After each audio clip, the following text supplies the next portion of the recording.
Hi, Math 3 students, and welcome to day 2 of your SAT Algebra Review. So today, the first topic we're going to cover is solving systems of linear equations, specifically how many solutions we end up with. So basically, linear equations are, when you have a system of linear equations, it's when you have two lines, okay? And you kind of have three scenarios that can happen here. So let's say we have one solution.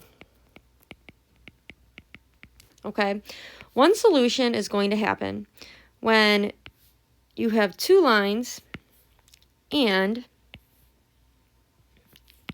they intersect at one point. Okay, so in this case, we would have one solution right here where these two lines intersect. And that solution would be some coordinate pair x comma y. That's why all of these we did the other day, right, had a solution of x comma y. Okay, and this happens when the two lines have different slopes. Basically, when you have different m values. Okay, you know that you have one solution when you are attempting to solve a system of linear equations, and you simply just get that like either x or y equals a number.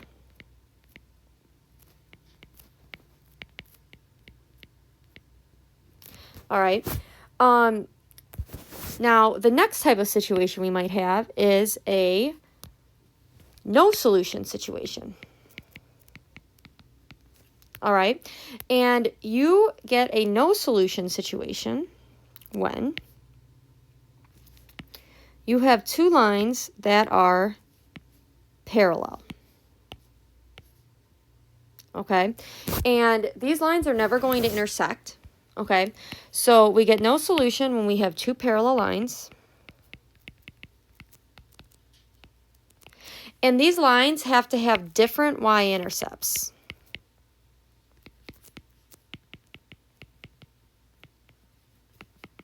Okay. So we could see here, right, these lines have the same slope. That's why they're not going to intersect here, even as they go off kind of into infinity. However, they have different y-intercepts. Okay. And you know when you're solving that you're going to have a no solution kind of scenario when you're solving and maybe you get like 0 equals 5, right? That's wrong, and that just like doesn't work. Okay. So that would be like a no solution situation. Okay. Or maybe you get like, 6 equals 8. That also doesn't work. So when you're attempting to solve and you end up with an equation that looks like this, that tells you that you're going to have no solution. Then the last scenario is infinitely many solutions. All right. This happens when you've got two lines that are quite literally the same line. So it would be like this. They get graphed right on top of each other. And when this happens, we have same slope and the same y-intercept. Okay, and we know that we're going to have an infinitely many solution scenario when we end up with values when we're trying to solve, and we end up with like 5 equals 5 or x equals x. When we're trying to solve, and instead of getting like x equals a value, we end up with just a simply true statement. Okay, so we're going to go ahead and attempt to figure out how many solutions different systems of equations have. Okay, so here for number 9. What I recommend you do is just kind of attempt to start to solve the system of equations here.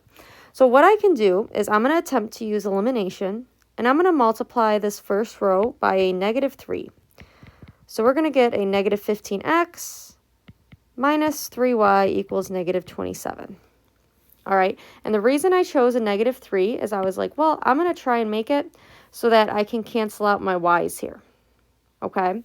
Now, what ends up happening when I add these together is I get 0 plus 0 equals 0, okay?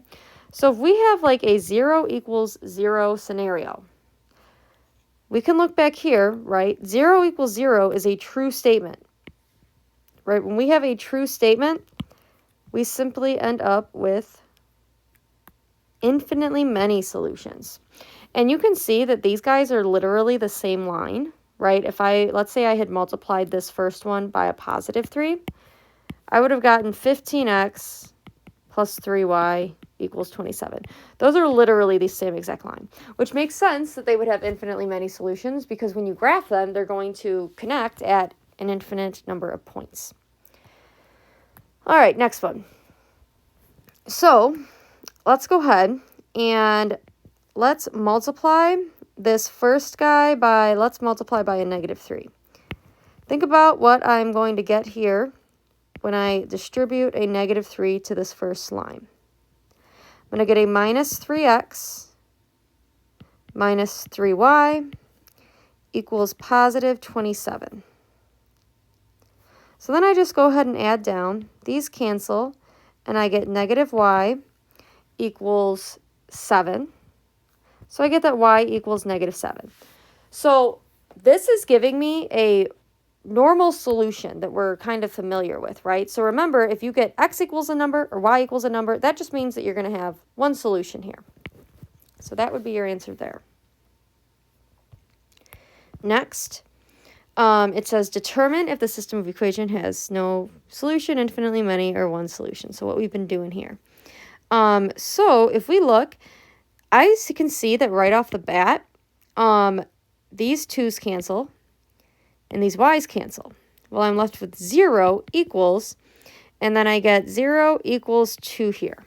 Okay, so I want you to look back at your notes. What does this mean? If I end up with 0 equals 2, is that going to be an infinitely many, a one solution, or a no solution?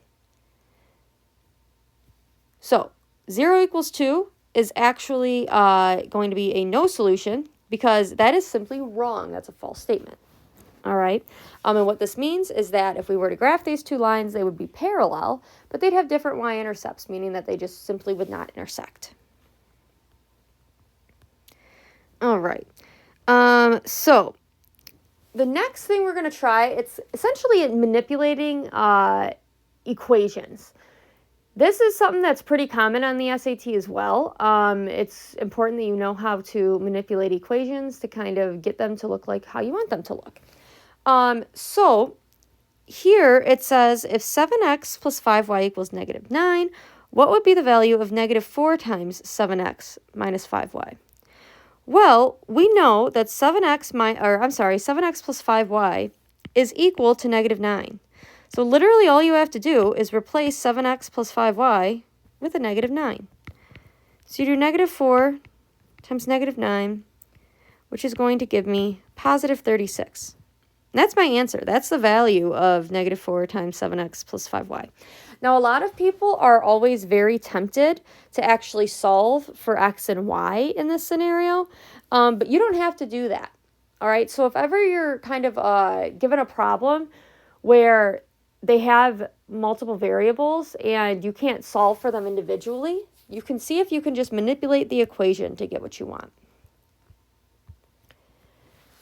All right, so let's see here. They want us to get, to figure out what 4x minus 16y is. Now, in this case, we actually could go through and like solve for x and y, but I'm going to see if I can make it so that these guys add up to just simply give us a value. So let's see. It's looking pretty good here. If I'm going to go ahead and take this, I'm going to multiply by negative 1. Okay. And the reason I'm going to do that is I know that I can make this into a positive 5. And then if I do positive 5 minus 1, that's going to give me my 4x that I want. So we're going to get 5x minus 10y equals negative 1. Don't forget to distribute to everything. A lot of people forget to distribute to this 1 over here. And then I'm not going to do anything to my second equation. I'm just going to do minus x minus 6y equals negative 10. Now you're probably like, well, you know, these don't cancel. None of these variables cancel. But that's okay, because when I go through and combine them, I get 4x minus 16y equals negative 11. And all this question asked me was, well, what's 4x minus 16y? It's negative 11. Done. You could have gone through and actually solve for x, solve for y, and then plug them back in. But this method is much quicker. All right, let's see here. So, this one is actually quite simple. So I want to see if you guys can do this one on your own. Basically, I would recommend just combining these equations. All right, do 5x plus 6y equals negative 5, and minus 3x minus 9y equals 4. Go ahead and combine those and see if you can tell me what 2x minus 3y is equal to.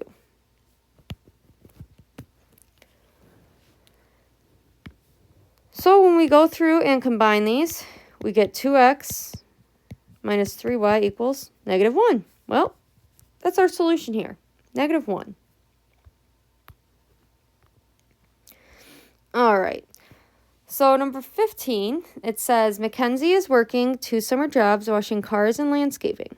She must work at least 17 hours altogether between both jobs in a given week. Write an inequality that would represent the possible values for the number of hours of washing cars and the number of hours landscaping that she could work in a given week. All right, well, first off, it's important that they gave us these variables. Those are the variables that you want to include in your inequality. Now, in case you don't know, oh, my mom's reminding me to start my car so I could get the frost off my window. Thanks, Mom. All right, so an inequality is something that's going to use these guys. Remember those? So that's like, at least, less than, all of that stuff. So in this case, she has to work at least 17 hours. So our hours of car washing plus our hours of landscaping has to be at least 17 hours, which means that it can equal 17 hours, or it could be greater than 17 hours, right? So this would be our inequality that's going to represent this scenario. Writing an inequality to represent a scenario is also a very common SAT type question. All right. For number 16, it says a drama club is selling tickets to their play to raise money for the show's expenses. Each student ticket sells for $6.50, and each adult ticket sells for $11.50. The drama club must make a minimum of $1,300 from ticket sales to cover the show's costs. Write an inequality that could represent the possible values for the number of student tickets sold, which is going to be represented by S, and the number of adult tickets sold, which is represented by A. All right. So in this case, let's see, the student tickets are going to sell for $6.50. So the amount of money we're going to make from student tickets is going to be $6.50 times the number of student tickets sold, which is S. Then the amount of money we make from adult tickets is going to be $11.50 times the number of adult tickets that we sell, which is represented by A. And they need to make at least make a minimum of $1,300. So the amount of money that they make should be greater than or equal to $1,300.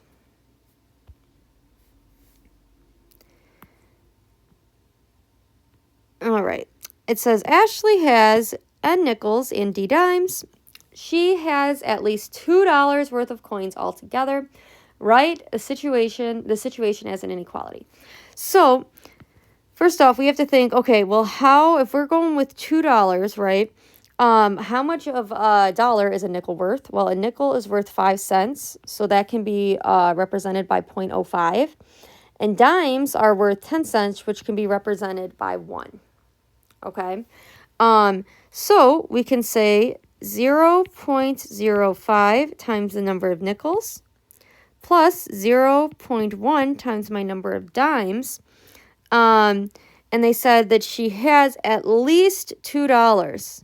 So that would be mean that her amount of money she has from her coins is going to be greater than or equal to $2.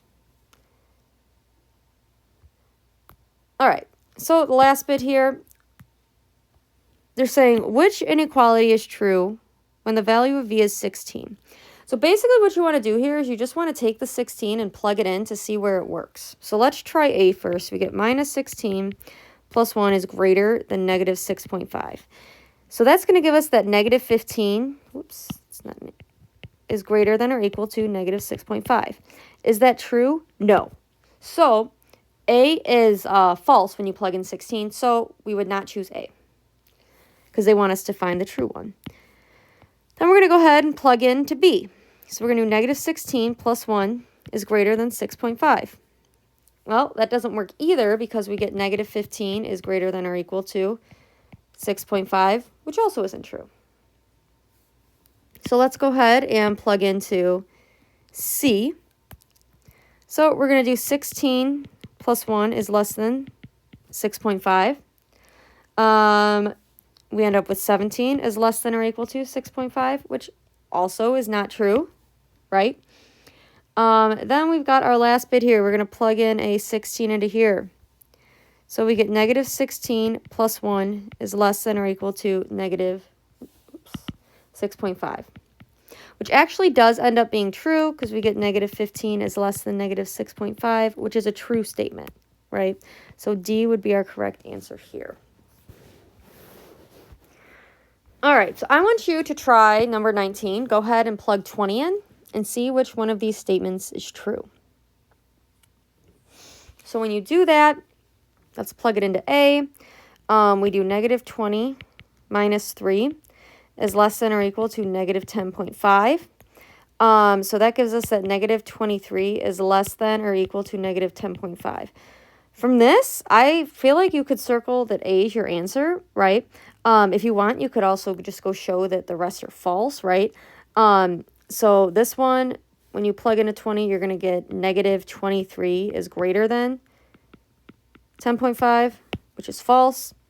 We plug a 20 in here, we're going to get negative 23 is greater than or equal to negative 10.5, which is false. And then D, we get 20 minus 3, which is going to be 17, is less than or equal to negative 10.5, which is also false. So the correct answer here for 19 is A.